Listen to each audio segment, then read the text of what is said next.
tell you you're supposed to sleep what? 8 hours. And so now you got how many left?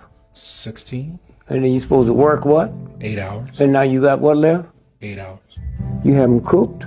You haven't got dressed. You haven't said hello to the children. Sleep deprivation. That's how they get you.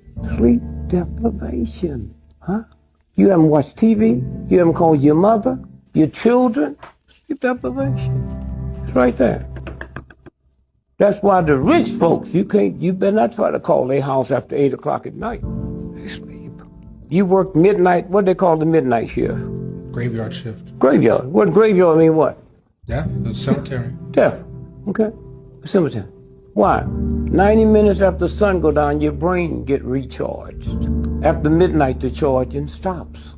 If you're not home by midnight, you turn into a what? The nursery rhyme.